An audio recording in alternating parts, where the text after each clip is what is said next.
அல்லேலூயா. கர்த்தருடைய நாமத்தினாலே உங்களை வாழ்த்துகிறேன். கர்த்தர் உங்களை ஆசீர்வதிப்பாராக. இந்த நாளிலே நாம் தியானிக்க போகிற செய்தியினுடைய தலைப்பு, ஒவ்வொரு மனிதனுக்கும் தேவை ரட்சிப்பா அல்லது பொருளாதார செழிப்பா? இந்த செய்தியின் தலைப்பிற்கான காரணம், இன்றைய காலகட்டத்தில் நவீன சுவிசேஷம் கிறிஸ்தவத்தை மிக மலிவான விலையிலே சந்தைப்படுத்தி வைத்திருக்கிறது. இந்த வார்த்தைகளை கவனித்துக் கொள்ளுங்கள். இன்றைய கால நவீன சுவிசேஷம் கிறிஸ்தவத்தை மலிவு விலையில் சந்தைப்படுத்தி வைத்திருக்கிறது. ஆகவே வேதம் போதிக்கிற அந்த சுவிசேஷம் என்ன என்பதை குறித்து இந்த திருச்சபை அறிந்திருக்கவும் இல்லை, அதை பிரசங்கிக்கவும் இல்லை. மாறாக மலிவு விலையில் சந்தையில் கிடைக்கக்கூடிய அந்த சுவிசேஷ சரக்குகளை வாங்கி தங்களையும் தன்னுடைய ஆத்துமாக்களையும் கெடுத்து போடுகிற ஒரு பொல்லாத காலத்திலே நீங்களும் நானும் வாழ்ந்து கொண்டிருக்கிறோம். இதனை மனதில் கொண்டே இந்த அப்போஸ்தலர் 2ஆம் அதிகாரம் 37ஆம் வசனத்திலிருந்து 47ஆம் வசனம் வரைக்கும் இருக்கிற வேத பகுதிக்குள்ளாக இருந்து ஆதி திருச்சபை எதற்கு முக்கியத்துவம் கொடுத்தார்கள்? ஆதி திருச்சபை ரட்சிப்புக்கு முக்கியத்துவம் கொடுத்ததா? ரட்சிப்பு என்று சொல்லும் போது மனம் திரும்புதல், பாவ மன்னிப்பு, பரிசுத்த ஆவியின் வரம், ஞானஸ்நானம், சீஷத்துவம் என்று அவர்கள் எதை போக்கஸ் பண்ணி அவங்களுடைய வாழ்க்கையில காணப்பட்டாங்க? அல்லது இன்றைக்கு பிரசங்கிக்கிறது போல மலிவு விலையான ஒரு பொருளாதார செழிப்பு தான் ஒவ்வொரு மனிதனுக்குமான தேவையா என்பதை நாம் சரியான விதத்தில் பார்க்க கர்த்தருடைய ஆவியானவர் நமக்கு உதவி செய்வாராக. இந்த மலிவு விலை சுவிசேஷம் விலைக்கிரயம் செலுத்த வேண்டிய சீஷத்துவத்தை பேச மறந்துவிட்டது. ஏன் மலிவு விலைக்கு விற்கப்படுகிறது? நீ ஒன்றுமே செய்ய வேண்டாம், எல்லாம் கர்த்தர் பார்த்துக் கொள்வார். உண்மைதான். நமக்கு இருக்கிற பிரதானமான பிரச்சனைக்கு தீர்வு நம்மிடத்தில் இல்லை, தீர்வு தேவனிடத்தில் தான் இருக்கிறது. ஆனால் அப்படி தீர்வை கொடுக்கிற அந்த இயேசு கிறிஸ்துவை விசுவாசிப்பது மாத்திரமல்ல, அந்த விசுவாசிக்கிற இயேசு கிறிஸ்துவை பின்பற்றுவதும் ஒரு தேவனுடைய பிள்ளையின் கடமையாக மாறுகிறது. விசுவாசிப்பதற்கு மாத்திரம் நாம் அழைக்கப்பட்டிருக்கிறோம் என்றால், ஒருவேளை இன்றைக்கு சொல்லப்படுகிற சுவிசேஷத்திலே ஒரு பெரிய அளவுல பிரச்சனை இருக்குன்னு சொல்ல வேண்டாம். ஆனா இயேசு கிறிஸ்துவை விசுவாசிப்பது மாத்திரமல்ல, அந்த விசுவாசிக்கிற இயேசு கிறிஸ்துவை பின்பற்றுவதற்காகவும் நாம் அழைக்கப்பட்டிருக்கிறோம். அதை மறந்துவிடக் கூடாது. ஒருவன் என்னை பின்பற்ற விரும்பினால் அவன் தன்னைத்தான் வெறுத்து தன் சிலுவை எடுத்துக்கொண்டு அனுதினமும் என்னை பின்பற்ற கடவன் என்று சொன்னான். அப்ப இயேசு கிறிஸ்துவை இரட்சகராகவும் மீட்பராகவும் இயேசு கிறிஸ்துவை ராஜாவாகவும் விசுவாசிக்கிற ஒரு தேவனுடைய பிள்ளை அவரை பின்பற்றுவதற்கு கடனாளியாக இருக்கிறான். அப்படி பின்பற்றுகிறவர்களை தான் வேதம் சபைக்குள்ளே வைத்திருக்கிறதாக சொல்கிறது. ஆனால் இன்றைய காலகட்டத்தினுடைய பெரிய துரதிர்ஷ்டம் என்ன? வேதத்தினுடைய கிறிஸ்தவத்துக்கும் இந்த நவீன கால சுவிசேஷத்தின் இந்த கிறிஸ்தவத்துக்கும் எந்த விதத்திலும் சம்பந்தமும் கிடையாது, தொடர்பும் கிடையாது. ஆனால் நாம் ஒவ்வொரு முறையும் கர்த்தருடைய வார்த்தைகளை வாசிக்கிறோம், ஒவ்வொரு முறையும் கர்த்தருடைய வார்த்தைகளை தியானிக்கிறோம். இதிலே காணப்படுகிற முரண்பாடுகளை குறித்து நமக்குள்ளே எந்த பதற்றமும் இல்லை. ஒரு வார்த்தையை வாசிக்கிறோம், இதற்காகத்தான் ஆண்டவர் தேவ சபையை ஏற்படுத்தி வைத்திருக்கிறார் என்று நமக்கு பரிசுத்த ஆவியானவர் திருவுளம் பெற்றுகிறார்.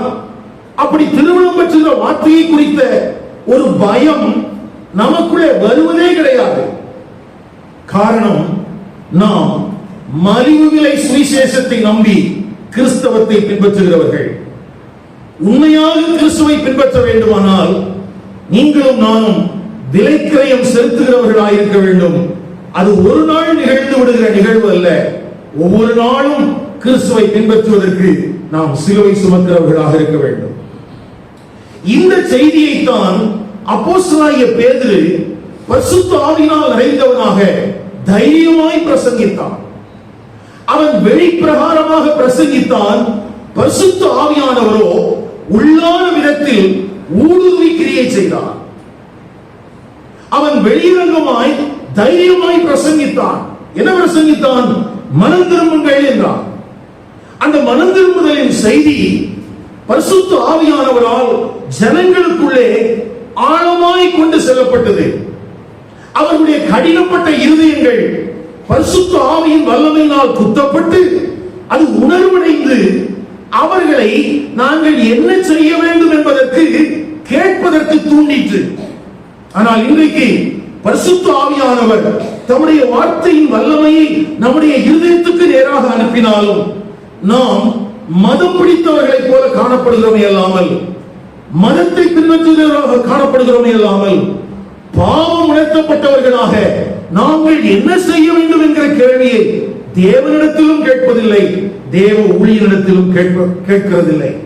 எனக்கு அருமையான கர்த்தருடைய பரிசுத்தவான்களே, பரிசுத்த ஆவியினால் பாவம் உணர்த்தப்பட்டிருக்கிற நீங்கள், தேவனுடைய வார்த்தையினால் இருதயம் குத்தப்பட்டு உணர்வடைந்திருக்கிற நீங்கள், மனம் திரும்புவதற்கு ஏதுவான தேவனுடைய கிரியைகளை அனுபவிக்கிற நீங்கள், மாறுபாடான சந்ததியை விட்டு விலகி உங்களை ரட்சித்துக் கொள்ளுங்கள் என்பதே அங்கே பிரசங்கிக்கப்பட்ட வார்த்தையினுடைய சாராம்சம்.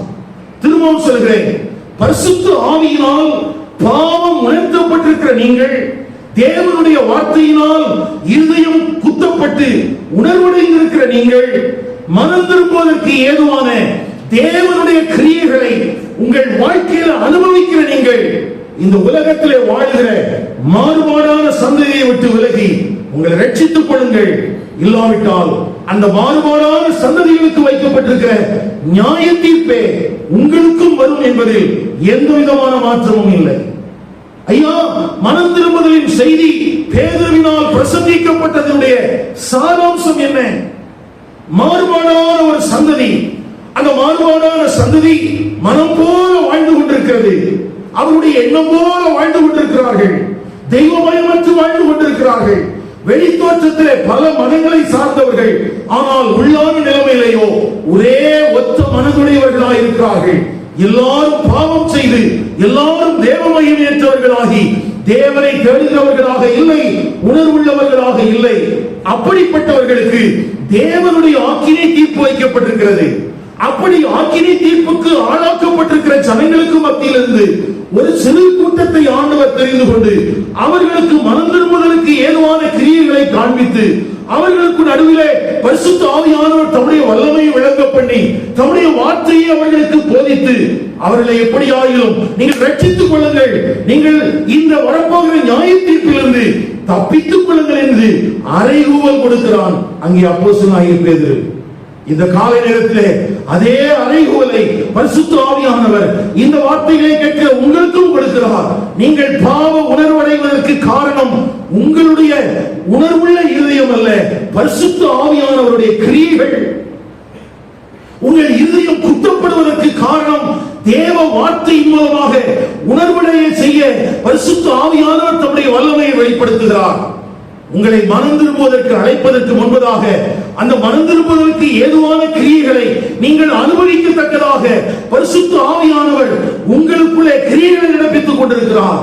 அந்த கிரியைகளை எல்லாம் ஆண்டவர் உங்களுக்கு நடப்பிப்பதற்கு காரணம் நீங்கள் வரப்போகிற நியாய தீர்ப்பிலிருந்து, வரப்போகிற ஆக்கினை தீர்ப்பிலிருந்து தப்பித்துக் கொள்ள வேண்டும் என்பதற்காகவே, தப்பித்துக் கொள்ள வேண்டும் என்பதற்காகவே மனம் திரும்புங்கள், மனம் திரும்புங்கள் என்பது திரும்பவும் திரும்பவும் பிரசங்கிக்கப்படுகிறது. அப்போ இந்த பின்னணியத்தை நம்ம புரிந்து கொண்டோமானால் மாத்திரம்தான் இந்த பெந்தேகோஸ்தே நாளின் மேன்மையை நாம் உணர முடியும். ஐயா கவனிங்கள், ஏன் பெந்தேகோஸ்தே நாளில் பரிசுத்த ஆவியானவர் 120 பேர் என்று நினைத்து அவர்களை வல்லமையால் நிரப்பி அவர்களை ஆளுகை செய்து நடத்தினாரே, என்ன காரணம்? எதற்காக அங்கே கர்த்தருடைய வார்த்தை பிரசங்கிக்கப்பட்டது? அந்த வார்த்தையுடைய நோக்கம் என்ன?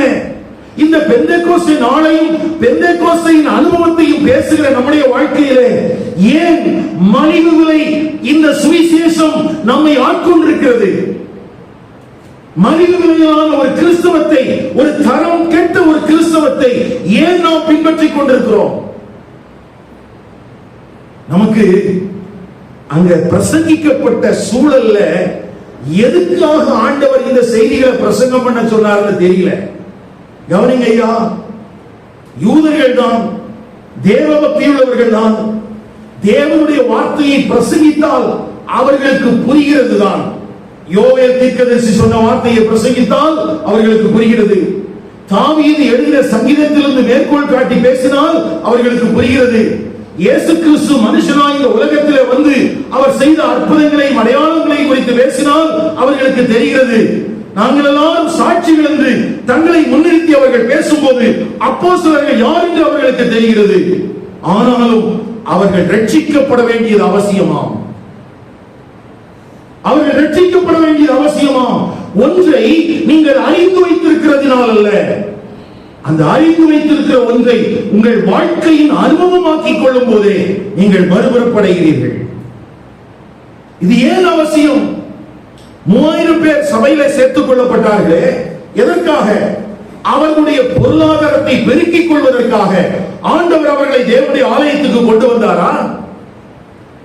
அல்லது அவர்களுக்கு சரீர பிரகாரமான ஒரு ஆரோக்கியத்தை கொடுப்பதற்காக கொண்டு வந்தாரா? இல்லவே இல்லை. ஐயா, அவர்களுடைய பொருளாதாரத்தை குறித்து இங்க பேசவே இல்லை. அவர்களுடைய சரீர பிரகாரமான வாழ்வு குறித்து இங்க பேசப்படவே இல்லை. இங்க பேசப்படுகிற காரியங்கள் எல்லாம் விலைக்கிரயமாக கிறிஸ்துவை பின்பற்ற வேண்டியதனுடைய அவசியத்தை தான் சொல்கிறார். அந்த காலத்தில் யூதர்கள் சுத்திகரிப்புக்காக அந்த மிக்வா என்று சொல்லப்படுகிற அந்த தொட்டியில இறங்கி தங்களை சுத்திகரித்துக் கொள்வார்கள். அது அவர்களுக்கு கஷ்டமான காரியம் அல்ல. எத்தனை முறை வேண்டுமானாலும் அந்த தொட்டிக்குள்ள போய் தங்களை சுத்திகரித்துக் கொள்வதற்கு அவர்கள் மனதுள்ளவர்களாக இருந்தார்கள். அதுவும் இந்த பிரசங்கம் பண்ணுகிற இந்த காலகட்டத்தில் தேவாலயத்தினுடைய தெற்கு பகுதியில், இப்பொழுது அது யூதர்கள் வசமா இல்லை, அந்த தெற்கு பகுதியில் மிக்குவா என்கிற அந்த தொட்டி அநேகம் இருந்ததற்கான ஆதாரங்களை ஆர்கியாலஜிக்கல்ல கண்டுபிடிச்சிருக்கிறாங்க. அந்த ஆர்கியாலஜியுடைய கண்டுபிடிப்பின்படி என்ன சொல்லப்படுகிறது என்றால், தேவனுடைய ஆலயத்தில் இருந்த அந்த சுத்திகரிப்பு தொட்டியில் தான் இந்த 3000 பேருக்கும் ஞானஸ்நானம் கொடுக்கப்பட்டிருக்க வேண்டும். 3000 பேர் ஞானஸ்நானம் கொடுக்கிற அளவுக்கு பல எண்ணிக்கையில் அங்கே மிக்குவா என்கிற சுத்திகரிப்பு தொட்டி இருந்ததாம். அப்போ தேவ ஆலயத்துக்குள்ள வருகிற யூதர்களுக்கு தேவனுக்கு முன்பதாக தன்னை சுத்திகரித்துக் கொள்வதற்கு அவர்களுக்கு ஒரு கஷ்டமும் இல்லை. ஒரு நாள்ல பல முறை கூட அவர்கள் தங்களை சுத்திகரித்துக் கொள்ளலாம். ஆனால் இங்கே அப்போஸ்தலனாகிய பேதுரு பிரசங்கம் பண்ணும்போது சொல்கிறான், நீங்க ஞானஸ்நானம் பெறுங்கள் என்கிறான். இது ஞானஸ்நானத்தினுடைய நோக்கம் என்ன? நான் போன வாரத்திலே சொல்லியிருந்தேன், சுத்திகரிப்பு முறைமையிலான ஒரு காரியம் இருக்கிறது, அடுத்தது அடையாளப்படுத்துகிற ஒரு காரியம் இருக்கிறது. சுத்திகரிப்பு முறையை யூதர்கள் செய்வதற்கு எந்த விதமான அவர்களுக்கு தயக்கமும் கிடையாது. ஆனால் ஞானஸ்நானப்படுத்துவது என்பது அவர்களால் ஏற்றுக்கொள்ள முடியாத ஒன்று. ஏன்?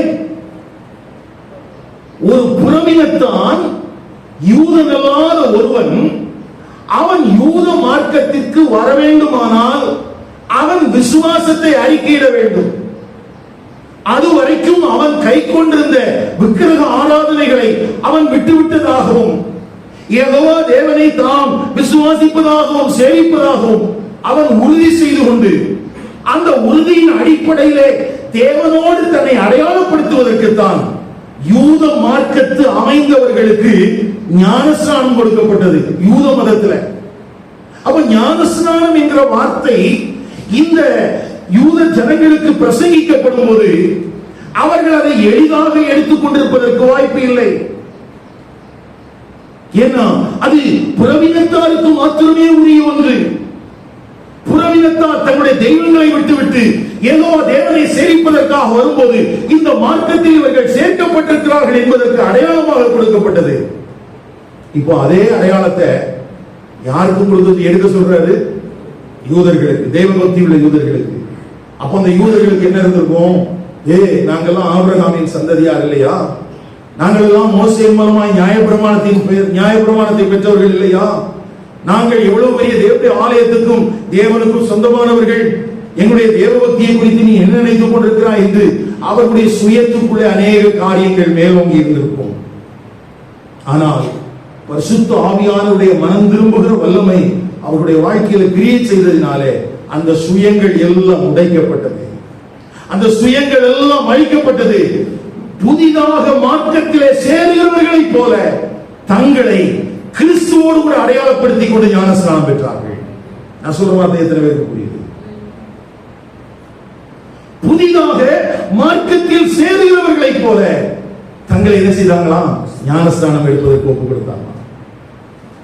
என்ன அர்த்தம்னா, அவர்கள் கொண்டிருந்த அந்த பக்தி மார்க்கம் என்னுடைய வாழ்க்கையில ஆக்கினை தீர்ப்பிலிருந்து என்னை விடுவிக்கவில்லை என்பதை அவர்கள் மனதார உணர்ந்திருந்தார்கள். அவர்கள் அந்த கை கொண்டிருந்த யூத சமயம் தன்னுடைய ஆத்துமாவிலே பாவத்திலிருந்து அவர்களை விடுவிப்பதற்கு வல்லமையுள்ளதா இல்லை என்பதை அவர்கள் உணர்ந்தார்கள். அவர்கள் செலுத்தின பாவ நிவாரண பலியோ, அவர்கள் செலுத்தின குற்ற நிவாரண பலியோ, அவர்கள் செலுத்தின பஸ்கா பலியோ அவர்களுடைய பாவங்களை தீர்ப்பதற்கு போதுமானதாக இல்லை. வருஷங்களில் ஒருமுறை அங்கே பிரதான ஆசாரியன் செலுத்துகிற பாவ நிவர்த்தி பலியும் தங்கள் வாழ்க்கையில் தங்களை பாவத்திலிருந்தும் ஆக்கினை தீர்ப்பிலிருந்தும் விடுவிக்கவில்லை என்பதை அவர்கள் மனதார அறிந்து கொண்டார்கள். எப்படி அப்போஸ்தலனாகிய பவுல் பேரொழியினால் சந்திக்கப்பட்ட போது தான் கை கொண்டிருந்த பக்திக்குரிய காரியங்கள் எல்லாம் விரயமானது, ஒன்றுமில்லாதது என்பதை அவன் சனம் பொழுதிலே புரிந்து கொண்டானோ, அப்படி போலவே இந்த யூதர்களுக்குள்ளும் ஒரு புரிதல் உண்டானது. தாங்கள் கொண்டிருக்கிற அந்த பக்தி அது தேவ பக்தி அல்ல, அது மாம்சத்தின்படியான ஒரு வைராக்கியம். உண்மையான ஒரு தேவ பக்திக்கு நேராக நாம் திரும்ப வேண்டிய அவசியம் இருக்கிறது என்பதை குறித்து பரிசுத்த ஆவியானவர் திட்டமாய் அவர்களுக்கு திருவிடம் பற்றினார். கவனியுங்கள், இந்த வார்த்தைகளை நாம் எந்த அடிப்படையிலே தியானிக்க போகிறோம் என்பதைத்தான் நான் உங்களுக்கு சொல்லிக் கொண்டிருக்கிறேன். ஒவ்வொரு மனிதனுக்கும் தேவை என்ன? ஐயா, நீ தேவனுடைய சபையில வந்து நீ தேவனை ஆராதிக்க வேண்டியதின் அவசியம் என்ன? உன்னுடைய வாழ்க்கையில காணப்படுகிற பிரச்சனையிலிருந்தும், உன்னுடைய சரீரத்திலே காணப்படுகிற வியாதியிலிருந்தும், அல்லது உன்னுடைய பொருளாதார நிலைமையில காணப்படுகிற மந்த நிலைமையிலிருந்தும் உன்னை மீட்டெடுப்பதற்காகவா? அல்லது நீ அறியாதிருக்கிற பகுதியிலே உன் வாழ்க்கையில காணப்படுகிற ஒரு பெரிய நியாய தீர்ப்பிலிருந்து உன்னை விடுவிப்பதற்கா என்பதை மனதார உங்கள் இதயத்திலே கேள்வியை கேட்டுக்கொள்ளுங்கள். ஐயா, உங்களுக்கு தேவை பொருளாதார செழிப்பு அல்லவே அல்ல. உங்களுக்கு தேவை மனம் திரும்புதலும் பாவ மன்னிப்பின் நிச்சயமும் பரிசுத்த ஆவியின் வரமும் ஞானஸ்நானமும் கிறிஸ்துவை பின்பற்றுகிற சீசர்களாக இருப்பதுமே ஒரு மனிதனுடைய அத்தியாவசியமான தேவை. ஆதி திருச்சபை அதைத்தான் செய்தது. ஆதி திருச்சபை அவர்கள் ஞானஸ்நானம் பெறுவதற்கு மாத்திரமல்ல, அந்த 37ஆம் வசனத்திலிருந்து 47ஆம் வசனம் வரைக்கும் அவங்க பல வேலைகளை செய்ததாக எழுதப்பட்டிருக்கிறது. எல்லா வேலைக்கு பின்னால விலை கிரயம் இருக்கிறது. எல்லாத்துக்கு பின்னால என்ன இருக்குது? விலை கிரயம் இருக்கிறது. பக்கத்தில் இருக்கிற கையை பிடிச்சு சொல்லுங்க, இயேசுவை பின்பற்றுவது என்பது இலவசமாக கிடைக்கக்கூடிய செய்தி. ஆனால் நாம் விலை கிரயம் செலுத்த வேண்டும். என்ன விலை கிரயம்? என்ன விலை கிரயம்? கவனிங்க, மெசொப்பொத்தேமியா நாட்டுல கல்தேயா அப்படிங்கிற பட்டணத்துல விக்கிரக ஆராதனைக்காரனாக வாழ்ந்து கொண்டிருக்கிறான் ஒரு மனிதன். அவன் வாழ்ந்த காலத்திலே விக்கிரக ஆராதனைகளும், தேவனுக்கு எதிர்த்து நிற்கிற காரியங்களும், தேவனுக்கு கீழ்ப்படியாத காரியங்களும், குடியும் வெறியும் களியாட்டுகளும், இப்படிப்பட்ட எல்லா பாவ அசுத்தங்களும் நிறைந்திருக்கிறது. அப்படி ஒரு சமூகத்தில் தான் இந்த மனிதனும் வாழ்ந்து கொண்டிருக்கிறான். இவனுக்கும் ஜீவனுள்ள தேவனுக்கும் எந்த விதத்திலும் தொடர்பு கிடையாது. முழுக்க முழுக்க விக்கிரகங்களை சேவித்து வந்தவன் ஆபிரகாமும் சாராயும். ஆனால் தேவன் இவர்களுக்கு தரிசனமாகி ஆண்டவர் தன்னிடத்திலே அவர்களை அழைத்துக் கொள்கிறார். நான் காண்பிக்கிற தேசத்துக்கு வா, அதற்கு சில காரியங்களை நீ விட்டு விட்டு வா என்றும் சொல்கிறார். அந்த அழைப்பு அந்த தனி மனிதனுக்கு மாத்திரம் உரியதல்ல, இந்த முழு மனுக்குலத்துக்குமானது. ஐயா, எந்த மனிதன் பாவத்தின் அடிமைத்தனத்திலே கிடக்கிறானோ அந்த அடிமைத்தனத்திலிருந்து மீட்பதற்காகவே ஆபிரகாமை போல நீங்களும் நானும் அழைக்கப்படுகிறோம். அப்படி அழைக்கப்படுகிற நாம் அவர் காட்டுகிற பாதையிலே பயணிப்பதற்கு விட்டுவிட வேண்டியவைகளை விட்டுவிட வேண்டும். அதுதான் ஆபிரகாம் செலுத்தின விலைக்கிரயம். அந்த விலைக்கிரயத்திலே அவனுக்குள்ளே தடுமாற்றங்கள் இருந்தது. ஒரு நாளிலே இதே ஆபிரகாமை குறித்து ஆண்டவர் சொல்லும்போது தேவனுக்கு பயப்படுகிறவன் என்று சாட்சி சொல்கிறார். அப்படி தேவனுக்கு பயப்படுகிறவன் என்று ஒரு நற்சாட்சியை இந்த ஆபிரகாமை பார்த்து சொல்லியிருந்தாலும் அவனுடைய விசுவாச காலத்தினுடைய துவக்கத்திலே அவன் கீழ்ப்படியாதவனாக அல்ல, பகுதி கீழ்ப்படுகிறவனாக காணப்பட்டான். அவன் எப்படி இல்ல? கீழ்ப்படியாதவனாக இல்ல. எப்படி இருந்தான்? பகுதி கீழ்ப்படிந்தான். எப்படி பகுதி? ஆண்டவர் அவன்கிட்ட சொன்னார், மகிமையின் தேவன் அவனுக்கு சொன்னாரு, உன் தேசத்தையும் உன் இனத்தையும் உன் வீட்டையும் விட்டு நீ நான் காண்பிக்கிற தேசத்துக்கு. எதெல்லாம் விட சொன்னாரு? தேசத்தை, இனத்தை. இப்ப எல்லாத்தையும் விட்டுட்டு வரணும். ஆனா 12ஆம் அதிகாரம் ஆதியாகமம் 4ஆம் வசனத்துல சொல்லி இருக்குது, எல்லாத்தையும் விட்டவன் கூட லோத்துவ மட்டும் வச்சிருக்கிறான். யார வச்சிருக்கிறான்? லோத்துவ வச்சிருக்கிறான். அவனால் தேசத்தை விட முடிந்தது, அவனால் இனத்தை விட முடிந்தது, வீட்டில் எல்லாவற்றையும் விட முடியவில்லை. வீட்டில் என்ன செய்ய முடியல? எல்லாத்தையும் விட முடியல. அப்படி ஒரு பகுதி கீழ்ப்படிதலோடு தான் ஆபிரகாம் புறப்பட்டு வருகிறான். ஆனால் அவருடைய வாழ்க்கையின் ஒவ்வொரு பகுதியையும் நீங்கள் ஆழமாய் பார்த்தால் ஆண்டவர் அவனை முழுமையான கீழ்ப்படிதலுக்கு நேராக கொண்டு போய் கொண்டே இருக்கிறார். எங்க கொண்டு போறாரு? முழுமையான கீழ்ப்படிதல். இந்த இடத்துல கவனிங்க, இயேசுவை பின்பற்றுவது என்று தீர்மானித்தீர்கள் அல்லவா? அப்பொழுது ஒருவேளை நீங்கள் பகுதி கீழ்ப்படிந்திருக்கலாம், பரவாயில்லை. ஆனால் தேவன் உங்களிடத்தில் எதிர்பார்க்கிற ஒன்று பகுதி கீழ்ப்படிதல் அல்ல, முழுமையான கீழ்ப்படிதல். எதற்கு கீழ்ப்படிய வேண்டும்? உங்களை அழைத்த ஆண்டவருடைய வார்த்தைக்கு கீழ்ப்படிய வேண்டும். எதுக்கு கீழ்ப்படியணும்? அழைத்த ஆண்டவருடைய வார்த்தைக்கு கீழ்ப்படியணும். கீழ்ப்படிவது என்பது எளிதானதா? இல்லை, அதிலே விலைக்கிரயம் செலுத்த வேண்டும். அப்போ ஆபிரகாமா இருந்தாலும் சரி, அல்லது புதிய ஏற்பாட்டு சபைக்குள்ள வந்திருக்கிற ஆறுமுகமா இருந்தாலும் சரி, தேவன் உனக்கு தரிசனமாகி உன்னை அழைத்தார் என்றால் நீ விலைக்கிரயம் செலுத்தி கீழ்ப்படிந்து அவரை பின்பற்ற வேண்டியது அவசியம். ஆனால் இங்கேதான் மலிவு விலையிலே ஒரு சுவிசேஷம் வந்து விட்டது. என்ன சுவிசேஷம்? நீ ஒன்றுமே செய்ய வேண்டாம், எல்லாவற்றையும் ஆண்டவர் உனக்காக செய்து விட்டார். உனக்காக ஜெபத்தை கூட நாங்களே செய்து விடுகிறோம் என்று சொல்லிக் கொள்கிற இந்த கிறிஸ்தவ நவீன போதகர்கள் இன்றைக்கு இந்த கிறிஸ்தவத்தை ஒன்றுமில்லாமல் மாற்றிக் கொண்டிருக்கிறார்கள். ஆனால் ஏனோ இந்த கர்த்தருடைய வார்த்தைகளை கரத்திலே வைத்திருக்கிற தேவனுடைய சபையும் மௌனமாகவே இருக்கிறது. எனக்கு அருமையான கர்த்தருடைய பரிசுத்தவான்களே, இந்த வார்த்தைகளை நான் சொல்லும் போது இது என்னுடைய தனிப்பட்ட கருத்து மாத்திரமல்ல, இந்த சுவிசேஷத்தினுடைய இந்த வார்த்தையினுடைய மேன்மையை அனுபவிக்கிற எல்லா பரிசுத்தவான்களுடைய உள்ள குமுறலும் இதுதான். இந்த வேத வசனத்தை நன்றாய் அறிந்திருக்கிற எந்த மனுஷனுடைய இருதயமும் அப்படித்தான் குமுறிக் கொண்டிருக்கிறது. நம்முடைய வாழ்க்கையில மலிவு விலையில கிடைக்கக்கூடிய சுவிசேஷத்துக்கு தயவு செய்து நீங்கள் சோரம் போய் விடாதிருங்கள். அது கிறிஸ்தவம் அல்ல, அது வேதம் காண்பிக்கிறதான அது ஒரு பக்தி மார்க்கம் அல்ல. அது இந்த உலகத்திலே பிழைப்புக்காக, சிலருடைய வயிற்று பிழைப்புக்காக ஏற்படுத்தப்பட்டது. தயவு செய்து அதிலிருந்து உங்களை விடுவித்துக் கொள்ளுங்கள், கவனமாக இருங்கள், கவனிங்கள். இப்போ இந்த செய்திக்குள்ள நம்ம புரிந்து கொள்ள வேண்டிய மிக முக்கியமான ஒரு வார்த்தை இருக்கிறது. அங்கே பேதுரு அப்போஸ்தலன் பிரசங்கிக்கிறான். அவர்கள் குத்தப்படுகிறார்கள். இருதயம் குத்தப்பட்ட அவர்கள் கேட்கிறார்கள் என்ன செய்ய வேண்டும் என்று.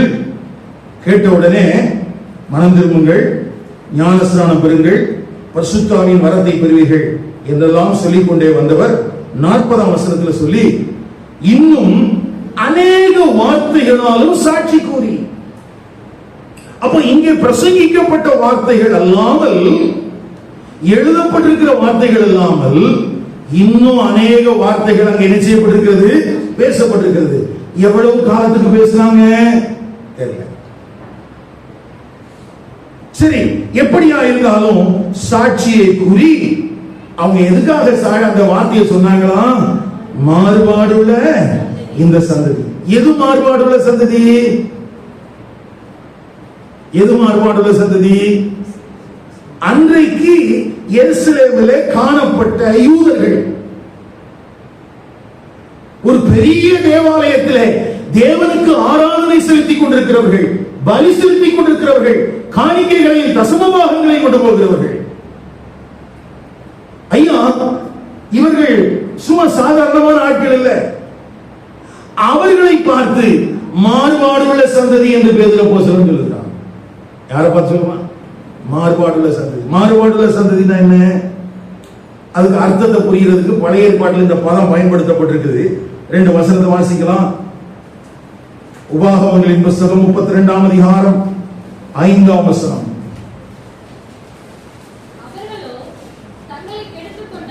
அவர்களோ தங்களை கெடுத்துக் கொண்டார்கள். அவர்கள் அவருடைய பிள்ளைகள் அல்ல. அதுவே அவர்கள் காரியம். அவர்கள் மாறுபாடும் தாறுமாறும் உள்ள சந்ததியார். ஐயா, ஏன் மாறுபாடுள்ள சந்ததின்னு ஒரு இஸ்ரவேல் ஜனங்களை பார்த்து ஆண்டவர் சொல்றாரு? அவங்க என்ன செஞ்சாங்களா? தங்களை கெடுத்துக் கொண்டார்கள். அவர்கள் அவருடைய பிள்ளைகள் அல்ல. அப்ப அந்த ஸ்தானத்தை இழந்து விட்டார்கள். இதுவே அவர்கள் காரியம். அப்ப மாறுபாடுள்ள சந்ததிகள் தான் ஒரு நாள்ல தேவனுடைய பிள்ளைகளாக கருதப்பட்டவர்கள், தேவனுடைய பிரமாணங்களை பெற்றவர்கள், தேவனுடைய பிரமாணங்களின்படி நடப்பதற்கு தேவனால் எதிர்பார்க்கப்பட்டவர்கள். இப்பொழுதோ அவர்கள் தங்களை கெடுத்துக் கொண்டிருக்கிறார்கள். மாறுபாடுள்ள சந்ததியார்னு பிரமாணத்தை பெறாதவனை குறித்து சொல்லல. யாரை குறித்து சொல்லல? பிரமாணங்கள். இன்னொரு வசனத்தை வாசிங்க. 78ஆம் சங்கீதம் 8ஆம் வசனம். 78ஆம் சங்கீதம் 8ஆம் வசனம்.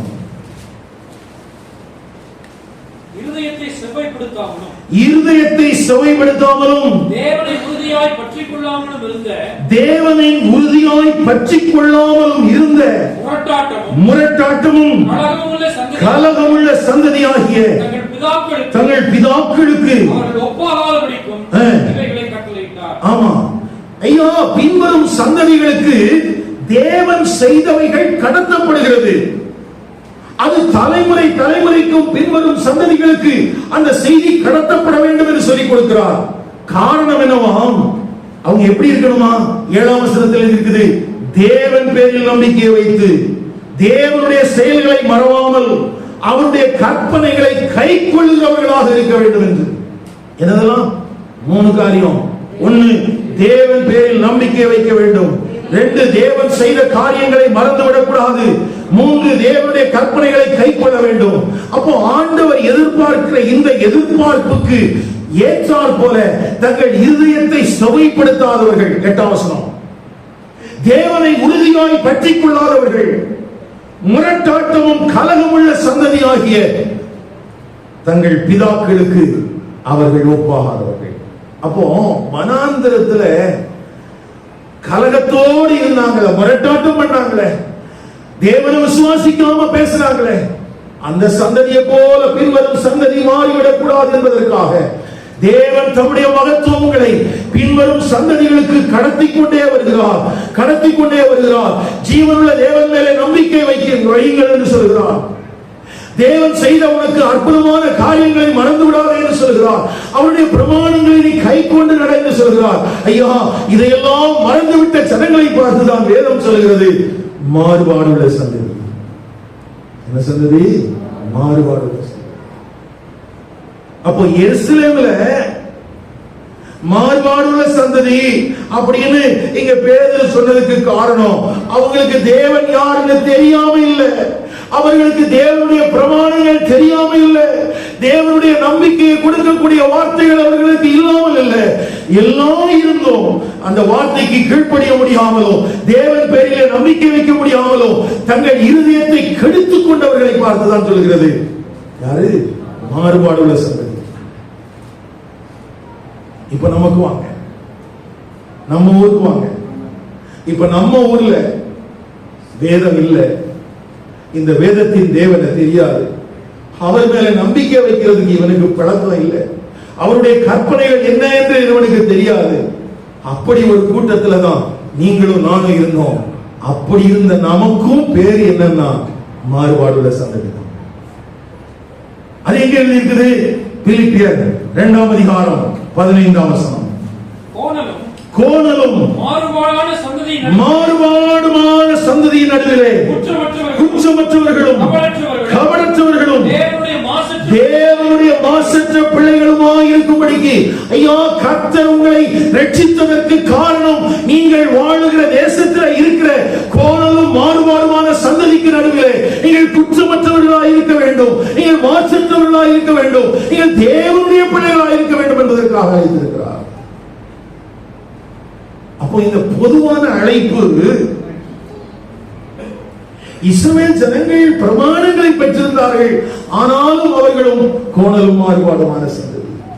நம்மை போல புறவினத்தார் அவர்கள் பிரமாணங்களை பெறவே இல்லை, அவர்கள் தேவனற்றவர்களாய் நம்பிக்கையற்றவர்களாய் காணியாட்சிக்கு புறமானவர்களாய் இருந்தார்கள், ஆனாலும் அவர்களும் கோணலும் மாறுபாடுமான சந்ததி. இந்த மாறுபாடு அப்படின்னு சொன்னா என்ன அர்த்தம்? இப்போ அந்த செவுரு இருக்குது, அந்த செவுருல கொண்டு வந்து ஒரு மரத்தை பிக்ஸ் பண்ணணும் நீங்க நினைக்கிறீங்க. ஒரு பிளைவுட்டை வாங்கணும்னா அது சரியாக நல்ல சமதளமா இருக்கிறதுனால அது செவுருல வந்து ஈஸியா செஞ்சிடும், பொருந்திடும். ஒருவேளை மரப்பலகை நம்ம அறுத்து கொண்டு வரோம்னு வச்சுக்கோங்க, அது எப்படிலாம் இருக்கும்? கொஞ்சம் வளைஞ்சு நெளிஞ்செல்லாம் இருக்கும் இல்லையா? அப்போ இந்த செவுருல கொண்டு வந்து அந்த மரத்தை வைக்கும் போது அது பொருந்தாது இல்லையா? அதே போலதான் தேவனுடைய பிரமாணங்களுக்கு பொருந்தாத வாழ்க்கை வாழுகிறவர்களை குறித்துதான் மாறுபாடுள்ள சந்ததி என்று சொல்கிறது. குரூப்கட் ஜெனரேஷன், வளைந்து நெளிந்து நேர்மையற்றவர்களாக, அவருடைய மனம் நேர்மையற்றதாக இருக்கிறது, அவருடைய இருதயம் நேர்மையற்றதாக இருக்கிறது, அவருடைய செயல் நேர்மையற்றதாக இருக்கிறது. அப்போ இயேசு கிறிஸ்து வாழ்ந்த நாட்கள்ல அந்த யூதேயாவுல, சமாரியாவுல, எருசலேம்ல எப்படிப்பட்ட ஜனங்கள் வாழ்ந்தார்கள் என்றால், இயேசு கிறிஸ்துவும் சொல்கிறார் அவர்கள் விசுவாசம் இல்லாத சந்ததி.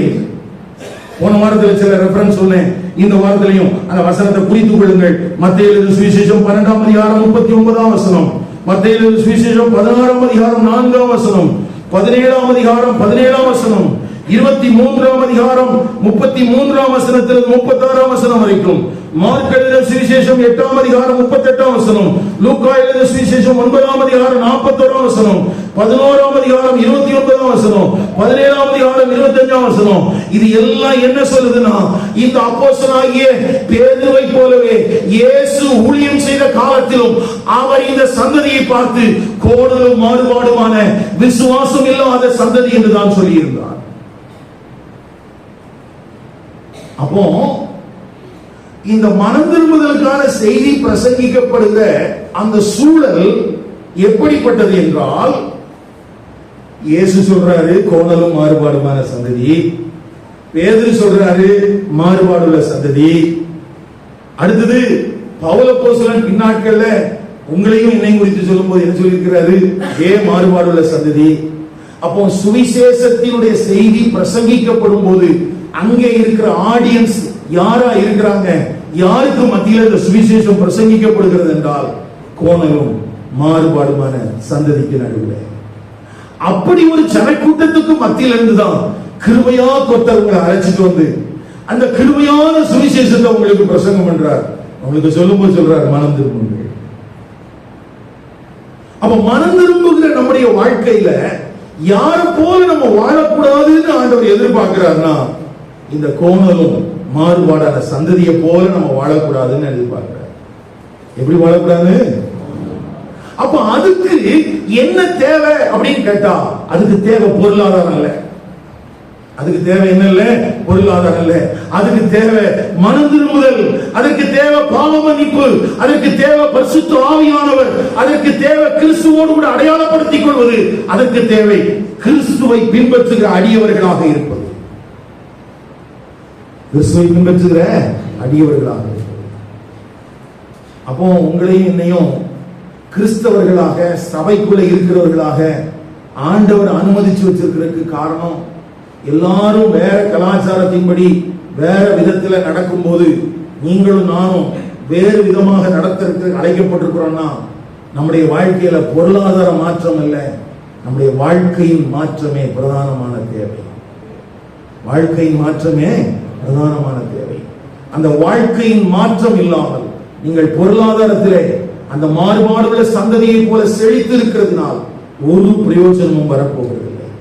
அது உங்களுடைய ஆத்மாவை ரட்சிக்க வல்லமையற்றது. அது தீமைக்கு வேறு என்றுதான் சொல்லி இருக்கிறதே தவிர, அது விக்கிரகாராதனை என்றுதான் சொல்லி இருக்கிறதே தவிர, ஐயா பொருளாதார செழிப்பு ஒரு மனுஷனுக்கு வர இருக்கிற ஆக்கினை தீர்ப்பிலிருந்து அவனை விடுவிக்கவே விடுவிக்காது. அப்போ ஆபிரகாம் ஆண்டவர் அழைச்சதுக்கும் காரணம் ரட்சிப்படைவதற்கு தானே ஒழிய பொருளாதார செழிப்பு இல்லை. ஏன்னா அவன் வாழ்ந்த காலத்துல இருந்த ஜனங்கள் எல்லாரும் பாவத்துல கிடக்குறாங்க. ஆண்டவர் சொல்றாரு, வா நீ வாழ வேண்டிய விதத்தை உனக்கு நான் காட்டுறேன், நான் யாருங்கிறத உனக்கு சொல்லி தரேன், என்னுடைய பிரமாணங்களின்படி நட, அப்பொழுது நீ ரட்சிக்கப்படுவ. நீ ரட்சிக்கப்படுகிற நீ உனக்கு மாத்திரம் அல்ல, அநேகருக்கு ஆசீர்வாதமான பாத்திரமா இருக்க முடியும். உனக்குள் பூமியில் இருக்கிற சகல வம்சங்களும் ஆசீர்வதிக்கப்படும். எப்போ? ஆபிரகாம் ரட்சிக்கப்படும் போது. அதுக்கு என்ன தேவை? விசுவாசம் தேவை. அதுக்கு வேற என்ன தேவை? கீழ்ப்படிதல் தேவை. ஆபிரகாம் அழைக்கப்பட்ட போது கர்த்தரை விசுவாசித்தான், கர்த்தருடைய வார்த்தைகளை விசுவாசித்தான், கீழ்ப்படிந்தான். கீழ்ப்படிதல்ல பிரச்சனை இருந்துச்சு, ஆனா தொடர்ந்து கீழ்ப்படிதலை கற்றுக்கொண்டான். 15ஆம் அதிகாரம் 6ஆம் வசனத்துக்கு வரும்போது ஆபிரகாம் விசுவாசித்தான், அது அவனுக்கு நீதியாக எண்ணப்பட்டது என்று எழுதப்படும் போது அவன் தேவனுக்கு முன்பதாக நீதிமானாக்கப்பட்டிருக்கிறான். அப்படின்னா என்ன அர்த்தம்னா, ஆபிரகாம் ரட்சிக்கப்பட்டிருக்கிறான். 12ஆம் அதிகாரம் 1ஆம் வசனத்தில் அழைப்பை பெற்ற ஆபிரகாம் 15ஆம் அதிகாரம் 6ஆம் வசனத்துக்கு வரும்போது விசுவாசமும் கீழ்ப்படிதலும் உள்ளவனாகி அவன் ரட்சிப்பை பெற்றிருக்கிறான், தேவனுக்கு முன்பதாக நீதிமானாக்கப்பட்டிருக்கிறான்.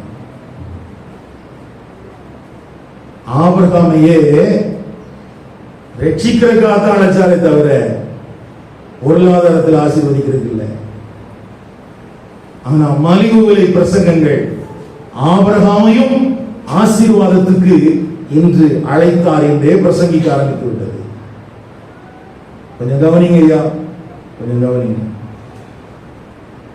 ஆபிரகாம் தான் ரட்சிக்கப்பட்டவன் என்பதை எப்படி இந்த மனுக்குலத்துக்கு காண்பித்தான் என்றால், ஒன்று அவன் பரதேசி என்று அறிக்கையிட்டான். அப்படின்னா என்ன? ஒரு டெம்பரரியான ஷெட்ல வாழ்ந்தான். எப்படி வாழ்ந்தான்? அவன் ரட்சிக்கப்பட்டிருக்கிறேன் என்பதற்கு அடையாளமாக அவன் வாழ்ந்த காலத்திலே செபாயும் அத்துமா சோதோம் கொமோரா ஆகிய பட்டணங்களுக்கு முன்பாக அவன் எப்படி தன்னை காத்துக் கொண்டான் என்றால், வாசிங்க எபிரேயர் 11ஆம் அதிகாரம்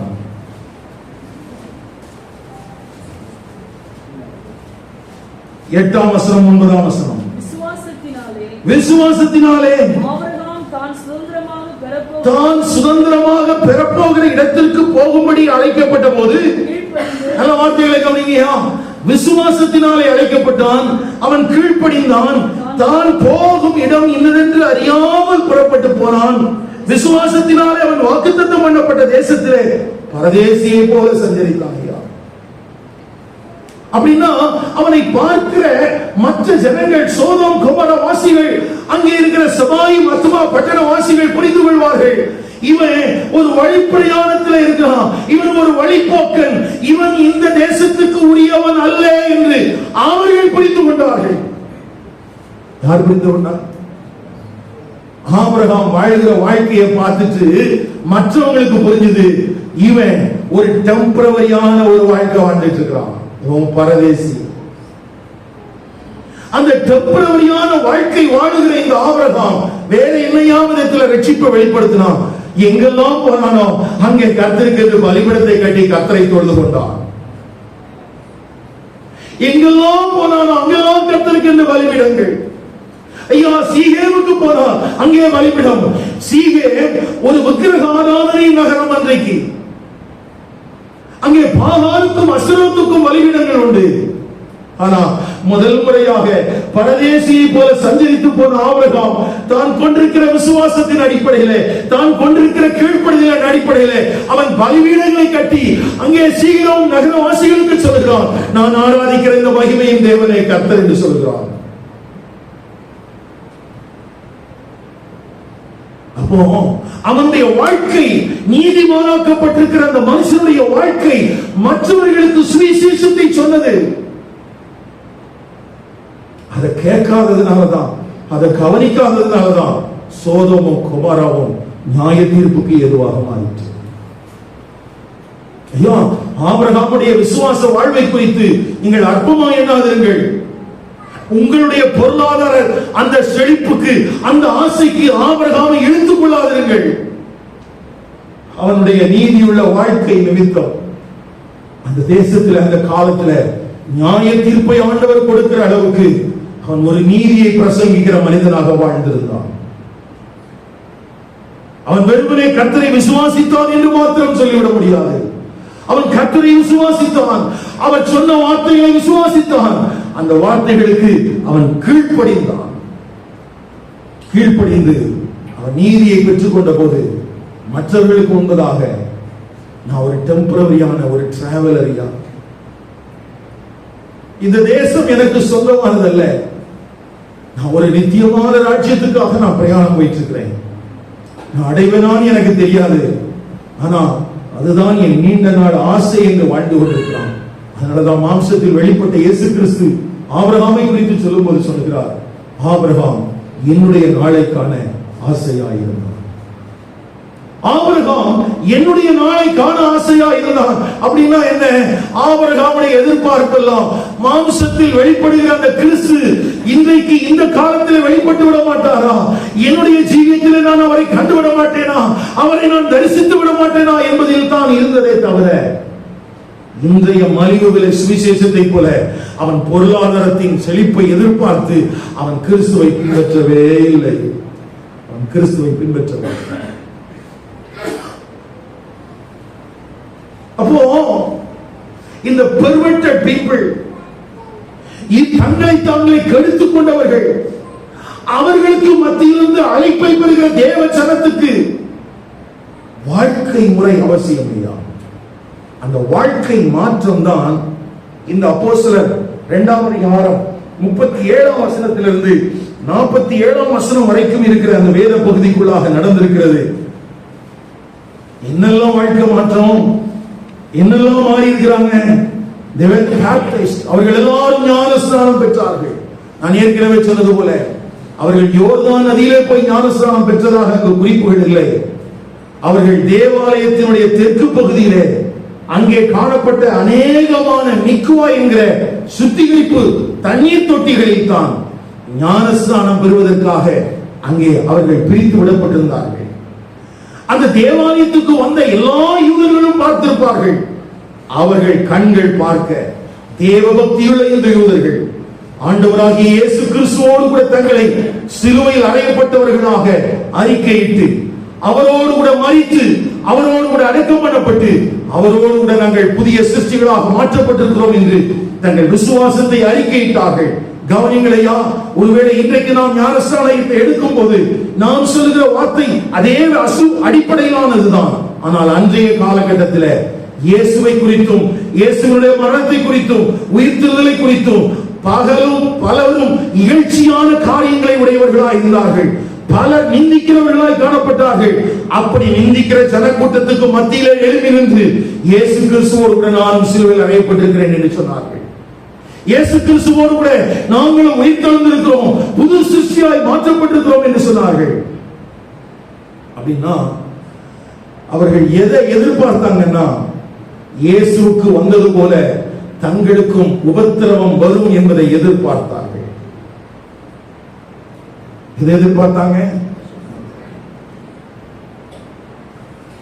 கிறிஸ்துவை மரித்தோரிலிருந்து எழுப்பின அந்த தேவனுடைய வல்லமையை அனுபவித்தவர்கள் முதலாவது அவர்கள் புரிந்து கொண்டது என்னன்னா, நாங்க ஞானஸ்நானம் எடுத்தா நாங்க துன்பப்படுத்தப்படுவோம். ஆனா இன்னைக்கு ஞானஸ்நானம் எடுத்தா ஆசீர்வாதம் வரும்னு சொல்றாங்க. அதை நம்பிட்டு ஒரு கூட்டம் போகுது. அதை நம்பி ஒரு கூட்டம் போய் தங்களை தாங்களே கெடுத்துக் கொண்டிருக்கிறார்கள். ஐயா, மாறுபாடுள்ள சந்ததிக்கு நடுவில் இருந்து தங்களை தாங்களே தேவனுக்கு முன்பதாக கெடுத்துக் கொண்டவர்களுக்கு மத்தியில் இருந்து நீ தேவனுக்கு பிரியனாய் காணப்பட வேண்டும் என்பதற்காகத்தான் அழைக்கப்பட்டிருக்கிறாய் ஒழிய நீ தேவ பகைஞனாகவே இருக்க வேண்டும் என்பதற்காக என்றால் நீ அழைக்கப்பட வேண்டிய அவசியம் இல்லை. நீ ஏற்கனவே யாரா தான் இருக்கிற? தேவ பகைஞனா தான் இருக்கிற. அப்ப ஆண்டவர் உங்களையும் என்னையும் இந்த உலகத்தில் இருந்து வேறு பிரித்ததற்கு காரணம் தேவ பகைஞராய் காணப்பட்ட நாம் தேவனுடைய பிள்ளைகளாய் மாற வேண்டும் என்பதற்காக தான். அப்ப இதெல்லாம் புரியாம இங்க ஒரு பெரிய திரள் கூட்டம் அப்படியே போயிட்டு இருக்குதானா, இந்த வேத பகுதி நமக்கு கற்றுக்கொள்கிற காரியம் என்ன அப்படின்னு கேட்டீங்கன்னா, அவர்கள் தங்களுக்கு வர இருந்த எதிர்ப்புகளை குறித்து, உபத்திரவத்தை குறித்து கவலைப்படாமல் தங்களை கிறிஸ்துவோடு கூட அடையாளப்படுத்திக் கொண்டார்கள். வேற என்ன செஞ்சாங்க? 41 வசனம் 42 வசனத்தில் வாசிக்கும் போது அவர்கள் அப்போஸ்தலருடைய போதனைகளுக்கு தங்களை செவிசாய்த்தார்கள். என்ன வார்த்தை? 41 வசனத்தில் எப்படி எழுதியிருக்குது? அவனுடைய வார்த்தையை சந்தோஷமாய் ஏற்றுக்கொண்டவர்கள் ஞானஸ்நானம் பெற்றார்கள். அன்றைய தினம் ஏறக்குறைய 3000 பேர் சேர்த்துக் கொள்ளப்பட்டார்கள். அவர்களுக்கு அப்போஸ்தலருடைய உபதேசம் கொடுக்கப்பட்டது. என்ன கொடுக்கப்பட்டுச்சு? அப்போ அப்போஸ்தலருடைய சுவிசேஷ செய்தி அதை சந்தோஷமா கேட்டு ஏற்றுக்கொண்டவர்கள் ரட்சிக்கப்படுகிறார்கள், ஞானஸ்நானம் பெறுகிறார்கள். அவர்களுக்கு என்ன கொடுக்கப்படுகிறது?